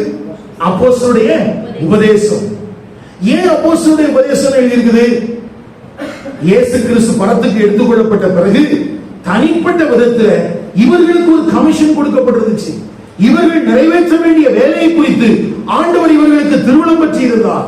அந்த அடிப்படையிலே இயேசு கிறிஸ்துவை நேரடியாக கண்டு அவருடைய அற்புதங்களை தங்கள் வாழ்க்கையில் அனுபவித்து அவரோடு கூட உண்டு உறங்கி அவர் சிலுவையில் அறையப்பட்ட போதும் அவர் மரித்தோரிலிருந்து எழுந்திருக்கும் போதும் கண்ணார கண்ட இந்த சாட்சிகள் இயேசு கிறிஸ்துவின் அந்த போதனைகளை இந்த மனம் திரும்பின கிறிஸ்தவர்களுக்கு போதித்தார்கள். யாருடைய போதனைகள் போதிக்கப்பட்டது? அப்போ சபைக்குள்ள வருகிற ஜனங்களுக்கு என்ன முதலாவது சொல்லிக் கொடுத்தாங்க அப்படின்னா, அப்போஸ்தலருடைய உபதேசம். அப்போ ஞானஸ்நானம் பெற்றவர்களுக்குள்ள முதலாவது ஒரு அர்ப்பணம் வந்தது. They are devoted to the apostle teaching. அவர்கள் அர்ப்பணிப்பின் அந்த அடிப்படையிலே அப்போஸ்தலருடைய உபதேசத்துக்கு தங்களை கீழ்ப்படுத்தினார்கள். ஒருவேளை அந்த கூட்டத்துக்குள்ளே போதகர்கள் இருந்திருக்கலாம். தேவபக்தி உள்ளவர்கள் தானே, யூத பின்னணியை சார்ந்தவர்கள் தானே. அப்ப அவர்கள் யாராக இருந்திருக்கலாம்? ஜெபாலயத்திலே போதிக்கக்கூடிய ரபிகளாக இருந்திருக்கலாம். ஆனால் இப்பொழுது படிப்பறிவில்லாத பேரமையான இந்த அப்போஸ்தலர்களுக்கு முன்பதாக அமர்ந்து கர்த்தருடைய வார்த்தைகளை கற்றுக்கொள்வதற்கு என்ன செய்றாங்க? உட்கார்ந்து இருக்கிறாங்க. தேவன் அவங்களுக்குள்ள ஆரம்பத்தில் வந்தது அர்ப்பணம் தான். இன்னைக்கு யோசிச்சு பாருங்க, இன்னைக்கு இருந்தா என்ன நடந்திருக்கும்? இன்னைக்கு யாராவது கொஞ்சம் பேர் உள்ள வந்தா வந்துருவாங்க, வர்ற வரைக்கும் அமைதியா இருப்பாங்க. வந்து உட்கார்ந்து இடத்தை பிடிச்ச உடனே சொல்லுவாங்க, ஐயா நீங்க போதிக்கிறது சரியில்லையா, ஆண்டவருடைய வேதம் இப்படி சொல்கிறதையா என்று பேதுருவுக்கு பிரசங்கித்திருப்பார்கள். ஏன்னா அவன் சொல்லுவான், நான் யூத ரபி அல்லவா. புரியுதா நான் சொல்றது? யாருக்கு பிரசங்கம் பண்ணிருப்பாங்க? பேதுருக்கு பிரசங்கம் பண்ணிருப்பாங்க. அப்போ அப்போஸ்தலருடைய உபதேசத்துக்கு கீழ்ப்படித்தார்கள் என்றால் ஞானஸ்நானம் பெற்றவர்களுக்குள்ள முதலாவது வந்தது அவருடைய உபதேசத்தை கேட்பதற்கு தங்களை அர்ப்பணித்தார்கள். ஏன்னா இந்த உபதேசத்தை ஆண்டவர் சும்மா உபதேசம் பண்ணுங்கன்னு விட்டுறல. அற்புதங்களும் அடையாளங்களும் இவர்கள் அப்போஸ்தலர்கள் என்பதற்கு சாட்சியாம். எபிரேயர் நிருபம் 2ஆம் அதிகாரம் 4ஆம் வசனம். அடையாளங்களினாலும் அற்புதங்களினாலும் பலவிதமான பலத்த செய்கைகளினாலும் தம்முடைய சித்தத்தின்படி பகிர்ந்து கொடுத்த பரிசுத்தாவின் வரங்களினாலும் தேவன் தாமே சாட்சி கொடுத்ததுமான இவ்வளவு பெரிதான ரட்சிப்பு. ஐயா, ஏன் அப்போஸ்தலர்கள் பிரசங்கித்த போது அற்புதங்களும் அடையாளங்களும் நடந்தது?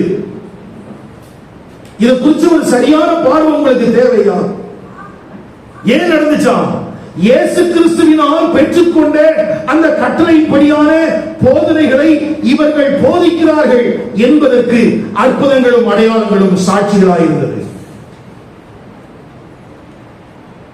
அப்போ 12 அப்போஸ்தலர்களும் போதிக்கும் போது அற்புதங்கள் அடையாளங்கள் நடந்துச்சுன்னா என்ன அர்த்தம்னா, இவர்கள் போதிப்பது தேவனிடத்திலிருந்து பெற்ற போதனை தான் என்பதற்கு. அப்போ இந்த போதனைகள் எல்லாமே நமக்கு எழுதி கொடுக்கப்பட்டிருக்கு வேதத்துல. இன்னைக்கு அப்போஸ்தலருடைய போதனைகள் தேவையா அப்படின்னு கேட்டா, ஆமா தேவை. எந்த அடிப்படையில? ஏற்கனவே அப்போஸ்தலர்களாக இருந்த பரிசுத்தவான்கள் அவர்கள் தம்முடைய நிருபங்களில் எழுதி கொடுத்திருக்கிற இந்த பிரமாணங்களை நாம் பார்த்து இந்த அடிப்படையில் நம்ம வாழ்றதுக்கு போதிக்கப்படுறோம். ஆனா பெரிய துரதிர்ஷ்டம் என்னன்னா, இந்த அப்போஸ்தலருடைய உபதேசத்துக்கு இன்றைய கால திருச்சபைகள் செவி கொடுப்பதே இல்லை. எனக்குள்ள ஒரு பெரிய சந்தேகம் என்னன்னா, இவர்கள் உண்மையாகவே கிறிஸ்தவ மார்க்கத்தை சேர்ந்தவர்கள் தானா அல்லது யூத மார்க்கத்தினுடைய ஒரு பிரிவா? ஏன் இவருடைய பிரசங்கத்தில் எப்பவும் ஆதியாகமத்திலிருந்து உபாகமம் வரைக்கும் தான் இருக்குது. ஒரு நாளும் அப்போஸ்தலர்கள் இவர்களுடைய கண்களுக்கு படுவதே இல்லை. நிருபங்களுடைய பிரசங்கத்திலே இல்லை.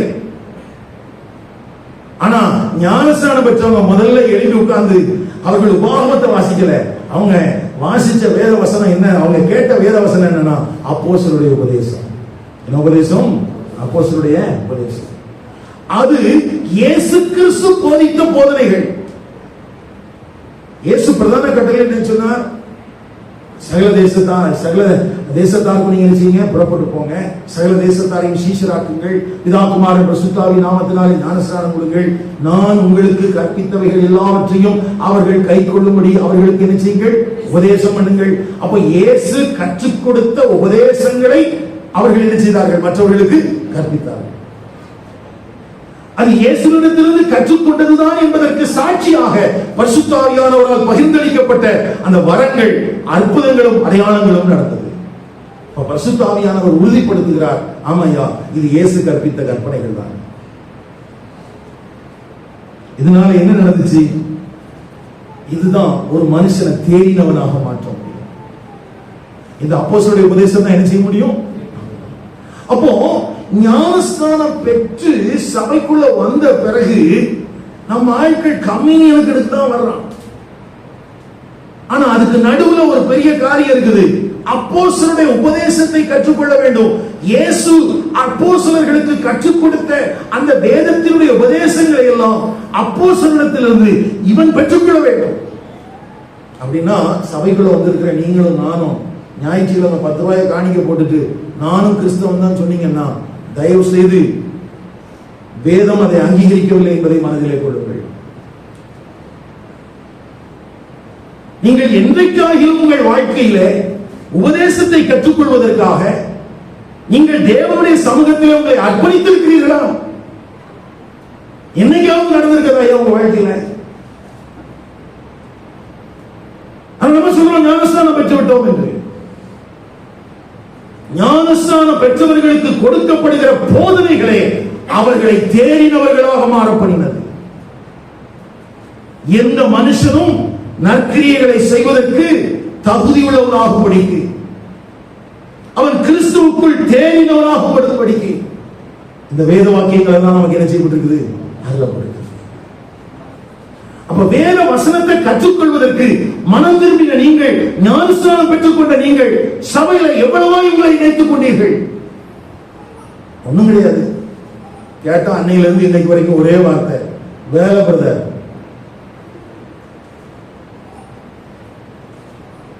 நீங்கள் ஜீவனுள்ள விசுவாசத்தை உடைய விசுவாசிகள் அல்ல, நீங்கள் செத்த விசுவாசத்தை உடைய விசுவாசிகள். உங்களுக்குள்ள ஜீவனுள்ள விசுவாசம் இருக்குமானால் அந்த ஜீவனுள்ள விசுவாசம் உன்னை தேவனுடைய வார்த்தைக்கு நேராக தூண்டும். அந்த ஜீவனுள்ள விசுவாசம் அந்த வார்த்தையின் வெளிச்சத்தில் உன்னை நடப்பதற்கு போதிக்கும். இது எதுவுமே உனக்குள்ள நடக்கலன்னா உனக்குள்ள இருக்கிறது ஜீவனுள்ள விசுவாசம் அல்ல, செத்த விசுவாசத்தை உடைய விசுவாசம். என்ன விசுவாசி? விசுவாசின்னு சொல்லாதீங்க, என்ன பேர் சொல்லுங்க? செத்த விசுவாசத்தை உடைய விசுவாசம். இந்த செத்து போன விசுவாசத்தை வச்சு நமக்கு என்ன பிரயோஜனம்? ஒண்ணும் இல்லை. ஊரை ஏமாத்தலாம், நம்மளை நாமே ஏமாத்தலாம். ஊருக்கு நான் கிறிஸ்தவன் சொல்லி ஏமாத்தலாம், நம்மளை நாமே பக்தியா வாழ்ற மாதிரி நினைச்சிட்டு நம்ம வாழலாம். வேற ஒண்ணும் கிடையாது. மூணாவதா அவங்களுடைய டிவோட்டட் லைஃப் எங்க போகுதுன்னு பாருங்க. அவர்கள் அந்யோன்யத்துக்கு வருகிறார்கள். எங்க வர்றாங்க? they were devoted to fellowship. fellowship எப்ப சாத்தியம்? எந்த மனிதன் அப்போஸ்தலருடைய உபதேசத்தை கேட்டு அதற்கு கீழ்ப்படுகிறானோ, அதற்கு இசைவு தெரிவிக்கிறானோ, அங்கதான் என்ன சாத்தியம்? ஆனா நம்முடைய வாழ்க்கையில அப்போஸ்தலருடைய உபதேசத்தை கேட்காதனால நமக்குள்ள இருக்கிற ஐக்கியம் எல்லாம் சும்மா வெளி தோற்றத்தின்படியான ஐக்கியம் தான். நான் ஏற்கனவே இந்த ஓமையை சொல்லியிருக்கிறேன். கோழி கூண்டுகள் நம்ம விளையாடுறோம் இல்லையா, அந்த கோழி கூண்டுகளை ஒன்றோடு ஒன்று இணைப்பது கஷ்டம். அதை எப்படி இணைக்கலாம்னா, ஒரு பேக்கெட்லயோ ஒரு டப்பாவிலேயோ போட்டா என்ன செஞ்சிடலாம்? ஒன்னா இருக்கிற மாதிரி பேக் பண்ணி காமிக்கலாம். நம்மில் அநேகர் அப்படி இணைக்கப்பட்டவர்களே. நம்மில் அநேகர் இயேசு கிறிஸ்துவின் இரத்தத்தினாலோ பரிசுத்த ஆவியின் வல்லமையினாலோ இணைக்கப்பட்டவர்கள் அல்லவே அல்ல.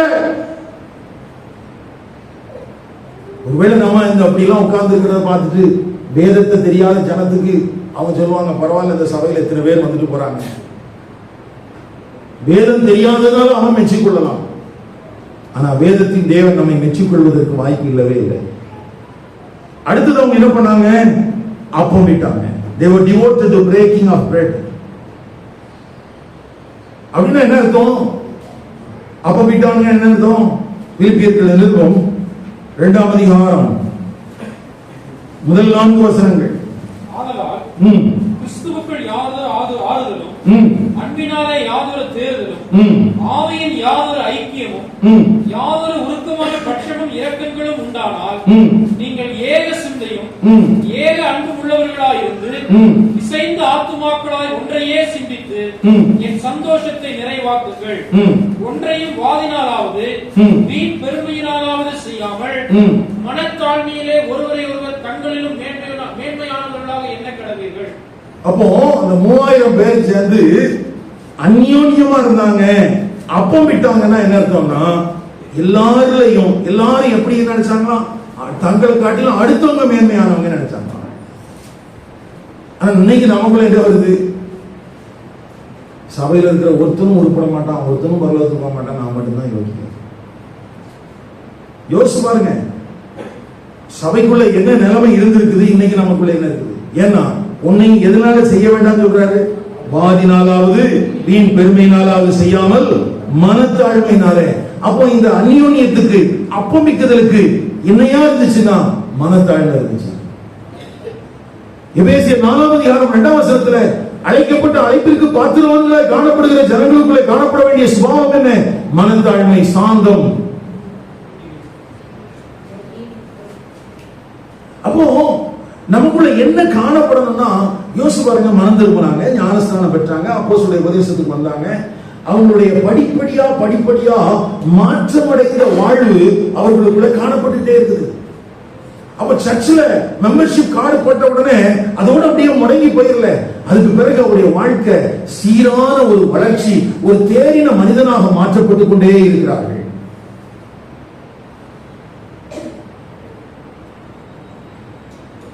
அடுத்தது என்ன நினைச்சு? ஜெபம் பண்ணுதல் என்ன செஞ்சாங்களா? இந்த அப்பமிக்குதல் அப்படின்னு சொல்லும் போது பொதுவான சாப்பாடு தான். பொதுவான சாப்பாடை கூட அவங்க என்ன பண்ணாங்களா? மொத்தமா உட்கார்ந்து தான் சாப்பிட்டாங்களா.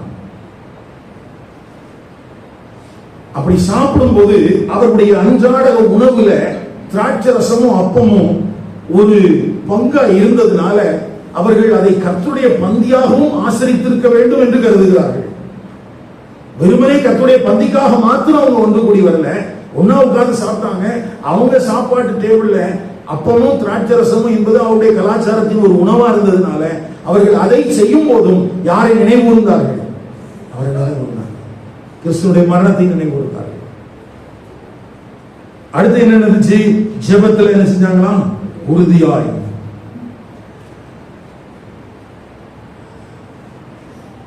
நமக்கு ஞானஸ்தானம் எடுத்த பிறகு ஜெபம் பண்ணவே தெரிய மாட்டேங்குது. எத்தனை வருஷம் ஆனாலும் ஒரு ஜெப குறிப்பை சொல்லி ஜெபம் பண்ணுங்கன்னா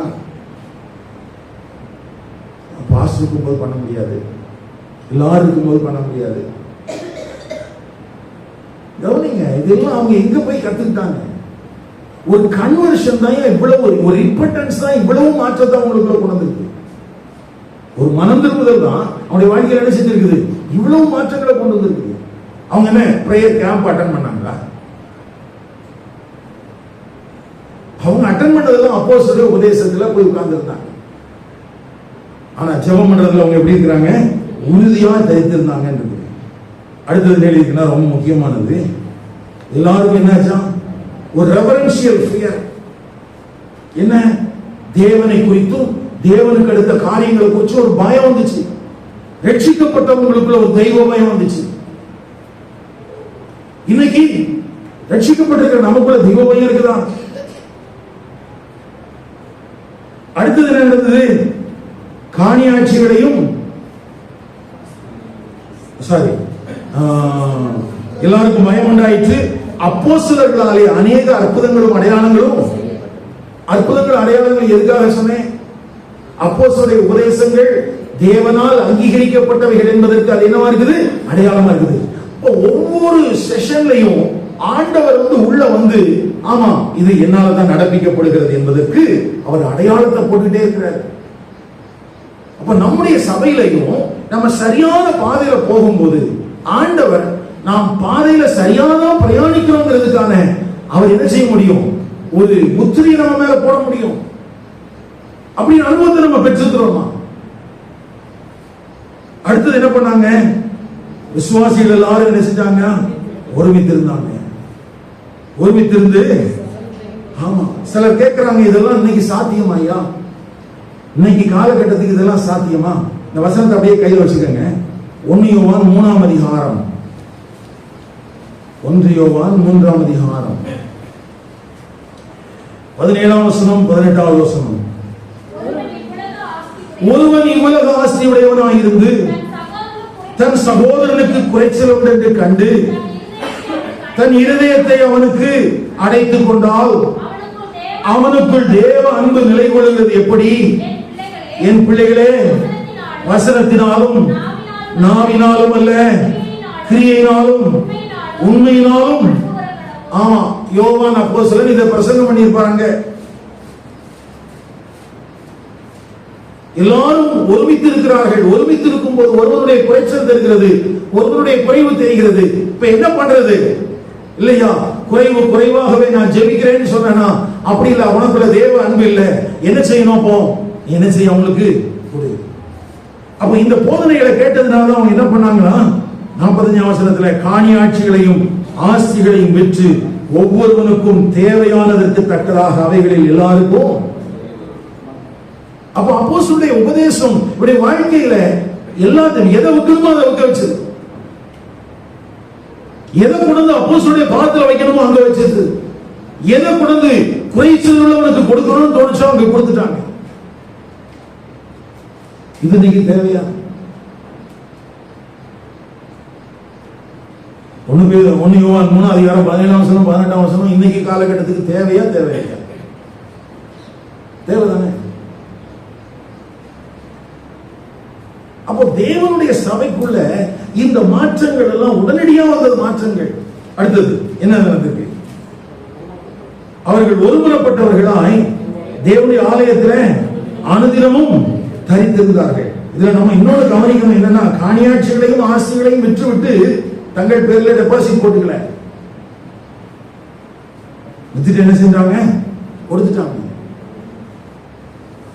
அனனியா சப்ராளுக்கு அதான் பிரச்சனை வந்துச்சு. அவங்களுக்கும் அதே மாதிரியான பார்வை தான், ஆனா வித்தாங்க, கொடுக்கல. ஆனா இவங்க வித்தாங்க, என்ன செஞ்சுட்டாங்க? கொடுத்துட்டாங்க. அடுத்து ஒருமனப்பட்டவர்களா என்ன செய்றாங்க? ஆமா, தேவனுடைய ஆலயத்துல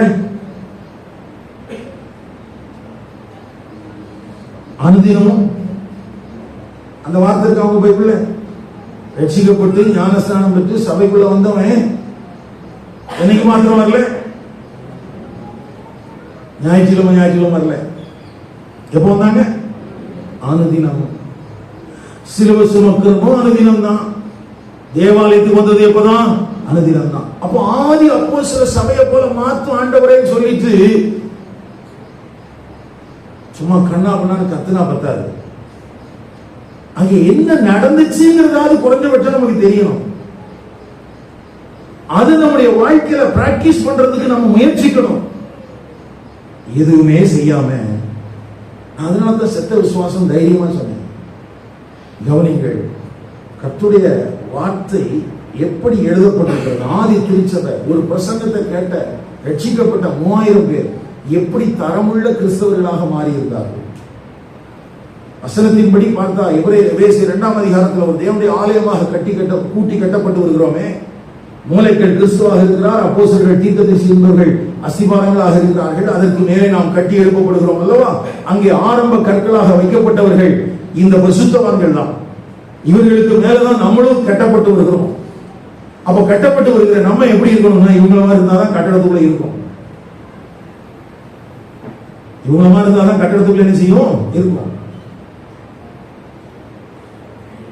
அனுதினமும் தரித்திருந்து வீடுகள் தோறும் அப்பம் விட்டு மகிழ்ச்சியோடும் கவனமில்லாத இருதயத்தோடும் போஜனம் பண்ணி தேவனை துதித்து ஜனங்கள் எல்லாரிடத்திலும் தயவு பெற்றிருந்தார்கள். ஐயா, இவங்க உபத்திரவம் வரும்னு நினைச்சிருந்திருக்கலாம். ஆனா முதல்ல பாருங்களேன், ஜனங்களிடத்தில் எப்படி இருந்தாங்களா? தயவு பெற்றிருந்தாங்க. அப்ப ஆதி திருச்சபை இந்த முழு கண்ணோட்டத்தில் நம்ம பார்த்தோம்னா தேவனுடைய வல்லமையினால் நிரப்பப்பட்ட ஒரு ஒருங்கிணைக்கப்பட்ட கூட்டமாக நிற்கிறது. மாறுபாடான சந்ததி என்று சொல்லப்படுகிற அந்த திரள் கூட்ட ஜனங்களுக்கு மத்தியிலிருந்து வேறுபடுத்தப்பட்ட தேவனுடைய வல்லமையினால் ஆட்கொள்ளப்பட்ட தேவனுடைய சுவிசேஷத்தினால் நிரப்பப்பட்டிருக்கிற இந்த பரிசுத்தவான்கள் மாத்திரம் தனி ஒரு கூட்டமாக நின்றுட்டாங்க. இவனுடைய செயல்பாடுகள் எல்லாம் அங்க இருக்கிற ஜனங்கள மாதிரி இல்ல. அங்க இருக்கிறவங்க எல்லாம் மற்றவனுடைய பிரச்சனை பார்த்துட்டு உதவி செய்யணும்னு என்ன வரல, அவனுக்கு ஜெபிக்கணும்னு என்ன வரல, அவனுக்கு கர்த்தருடைய வார்த்தையை கேட்கணும்னு என்ன வரல, அதுக்கு கீழ்ப்படியணும்னு என்ன வரல, தேவனிடத்துல தயவு பெறணும்னு என்ன வரல. தேவனுக்கு பயப்படுகிற பயம் அவனுக்குள்ள இல்ல, ஆனா இவனுக்குள்ள இருக்குது.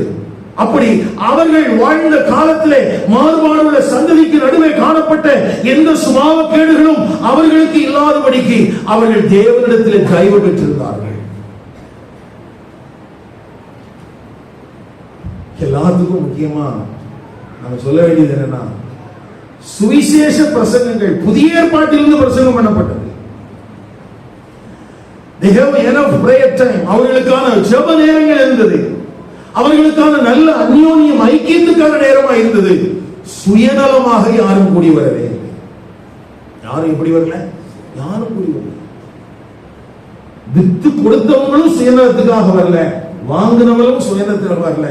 எல்லாரும் தேவனுடைய மகிமைக்கு சாட்சியாக வந்தார். எல்லாரும் எப்படிதான் வந்தாங்க? அப்ப மனம் திரும்பினவர்களுக்கு மத்தியிலே நாம் உதவி செய்கிறவர்களா இருந்தாலும் ஆசீர்வதிக்கப்பட்டிருக்கிறோம். உதவியை பெற்றுக் கொள்கிற இடத்துல இருந்தாலும் ஒன்றும் பிரச்சனை இல்லை, கர்த்தர் உங்களை ஆசீர்வதிப்பார். ஏன்னா தேவனுடைய அன்பை நம்ம வெளிப்படுத்துகிற இடமாக்குவது கொடுக்கலும் வாங்கலும் என்னத்துக்கு அடையாளமா இருக்குது? தேவனுடைய அன்பை கிரியைகளினாலே வெளிப்படுத்துகிற இடம். நமக்குள்ள தாழ்வு மனப்பான்மை கொள்ள வேண்டிய அவசியம் இல்லை.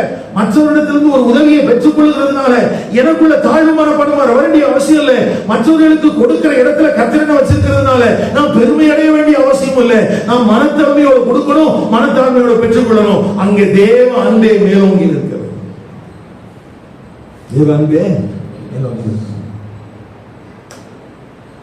எல்லாத்துக்கும் மேல இந்த துஷ்ட சந்ததி இயேசு கிறிஸ்துவுக்கு என்ன செய்ததோ அதையே தங்களுக்கு செய்யும் என்று எதிர்பார்த்து கூடி வந்தார்கள்.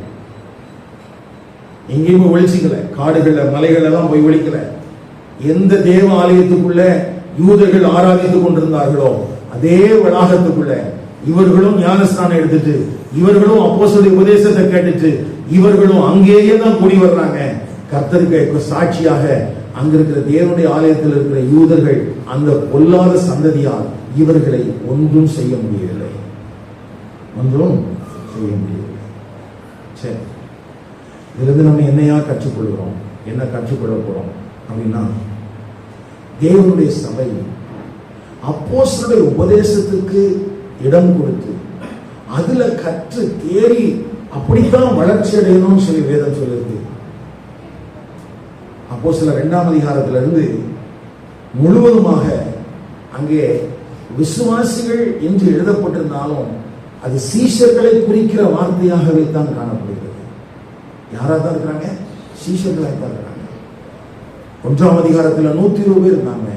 2ஆம் அதிகாரத்தினுடைய முடிவு பகுதிக்கு வரும்போது 3000 பேர் அரித்மெட்டிக்ல கூட்டி சேர்க்கப்பட்டிருக்கிறாங்க. இப்போ 3120 பேர் இருக்கிறாங்க. 3120 பேரும் யாரா இருக்கிறாங்க? இயேசு கிறிஸ்துவின் சீஷர்களா இருக்கிறாங்க. யாரா இருக்கிறாங்க? இயேசு கிறிஸ்துவின் சீஷர்களா இருக்கிறாங்க. நீங்களும் நானும் சபைக்குள்ள இருக்கிறோமே, நாம் யாராக இருக்கிறோம்? ஏன் நம்முடைய வாழ்க்கையில மாற்றங்கள் வரல? ஒரு வார்த்தை சொல்லிட்டு முடிக்கிறேன்.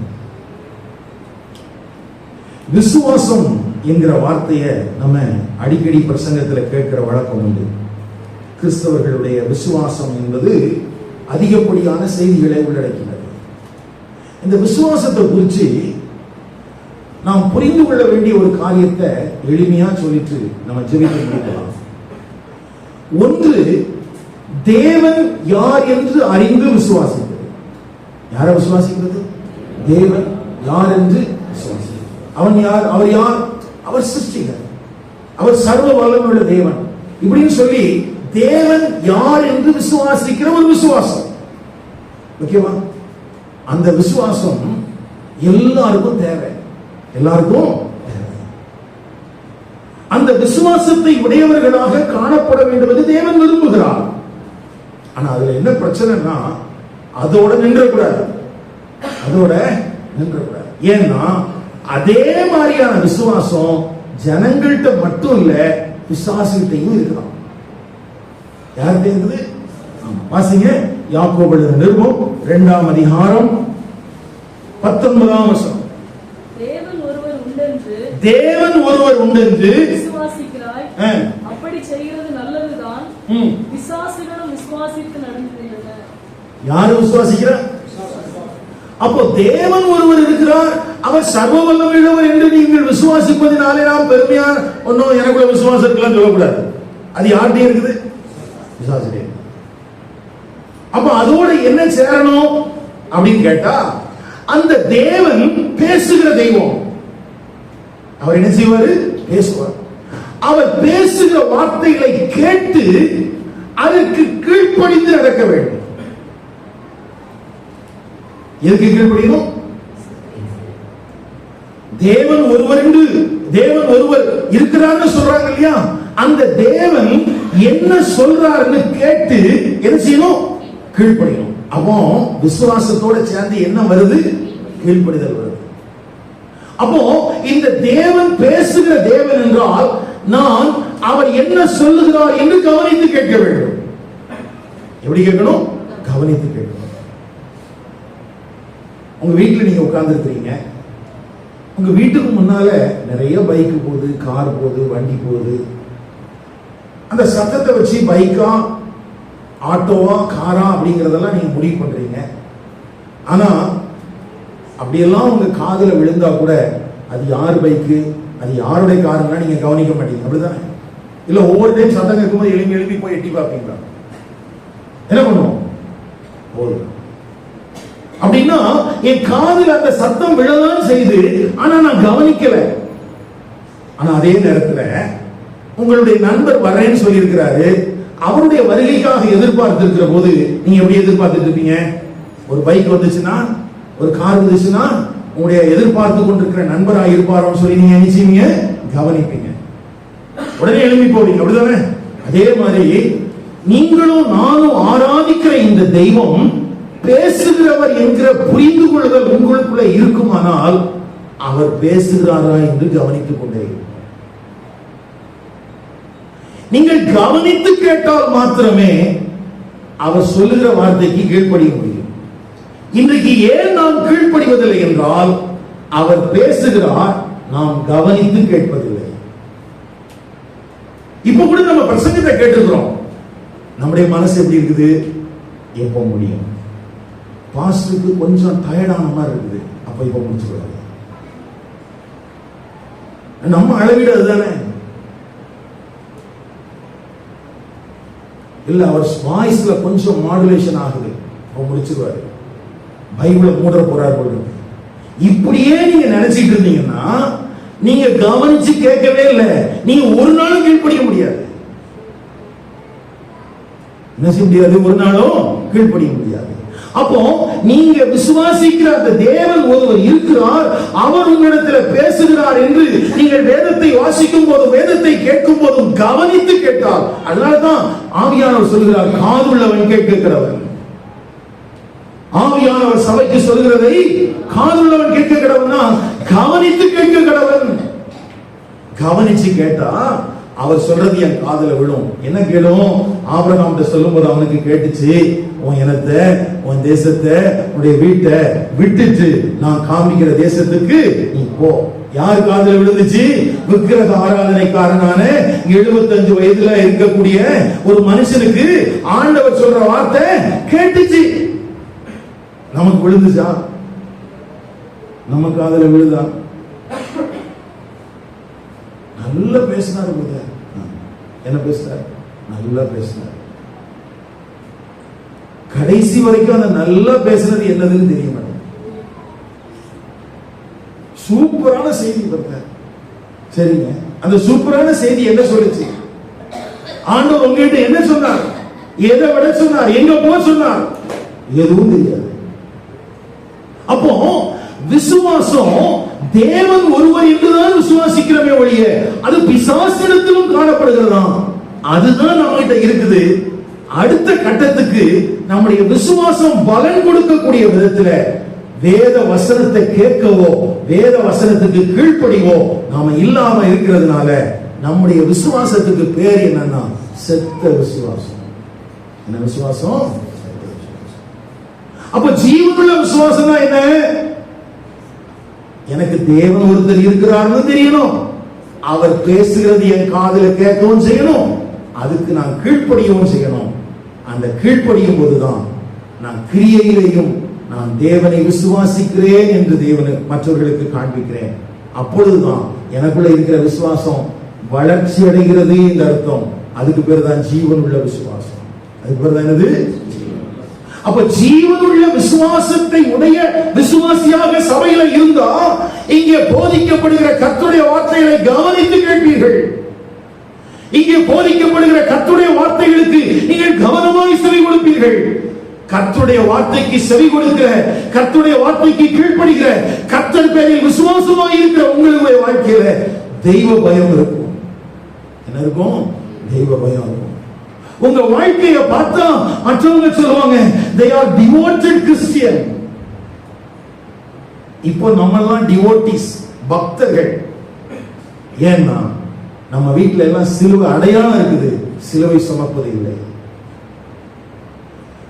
நம்ம சிலுவையை அடையாளத்துக்கு அணிந்து கொள்கிறோம், நாம் சிலுவையோடு அடையாளப்படுத்திக் கொண்டவர்களாக இல்லை, சிலுவையில் அறையப்பட்டு மரித்தவர்களாக இல்லை, கிறிஸ்துவோடு கூட உயிர்த்தெழுந்தவர்களாக புது சிருஷ்டியாக இல்லை. அப்போ அவிசுவாசம் உள்ள மாறுபாடுள்ள ஒரு சந்ததிக்கு நடுவுல விசுவாசம் உள்ள கீழ்ப்படிதல் உள்ள ஒரு சந்ததியாக தேவனுடைய பிள்ளைகள் காணப்பட வேண்டும் என்று விரும்புகிறார். இந்த செய்தி பிரசங்கிக்கப்பட்டதனுடைய சாராம்சம் என்ன? அவிசுவாசம் உள்ள மாறுபாடுள்ள சந்ததிக்கு நடுவுல நீங்களும் நானும் விசுவாசம் உள்ள கீழ்ப்படிதல் உள்ள தேவனுக்கு பயப்படுகிற சந்ததியாக இருக்க வேண்டும் என்பதற்காகவே தேவனால் நாம் அழைக்கப்பட்டிருக்கிறோம்.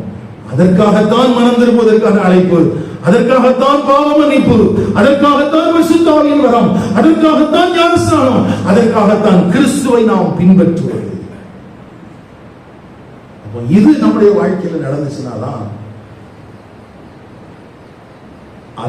என்னதெல்லாம் நடக்கும்? அந்யோன்யம் இருக்கும், ஐக்கியம் இருக்கும், அப்பம் பிக்குதல் அர்த்தத்தோடு இருக்கும், ஜெபம் பண்ணுதல உறுதியா தரித்திருப்போம். இல்லைன்னா அது எனக்கான வேலை இல்லைன்னு நம்ம சொல்லிடுவோம். இன்னைக்கெல்லாம் என்ன பிரதர், எனக்கு ஜெபம்லாம் வராதுங்க. என்ன வரும்? எல்லாரும் ஜெபம் பண்ணும்போது எனக்கு நல்ல தூக்கம் வரும். இருக்கிறீங்களா? ரட்சிக்கப்பட்டிருக்கிற உன்னுடைய வாழ்க்கையில ஜெபம் வராது.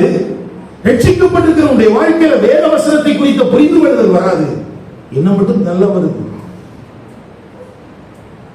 அப்போ யாக்கோபு 2ஆம் அதிகாரத்தின்படி உனக்குள்ள இருக்கிற விசுவாசம் ஒண்ணு பிசாசு போல விசுவாசம், அல்லனா செத்து போன விசுவாசம். என்ன பண்ண வேண்டியிருக்குது? இப்படிப்பட்டவர்களுக்கு மத்தியிலையும் ஆண்டவர் ஒரு மனம் திரும்பல தந்திர மாட்டாரான்னு சொல்லி வாரம் தவறாம இங்க கர்த்தருடைய வார்த்தை பிரசங்கிக்கப்படுகிறது. இன்றைக்கும் பிரசங்கிக்கப்பட்டிருக்கிறது. தேவன் உங்களோடு பேசுகிறார். தேவன் ஒருவர் உண்டு என்றும் அவருடைய வார்த்தை உங்களுக்கு வெளிப்பட்டிருக்கிறது என்றும் நீங்கள் விசுவாசித்தீர்களானால் செவி கொடுங்கள், மேன்மையடைவீர்கள். எழுந்திருக்கலாம்.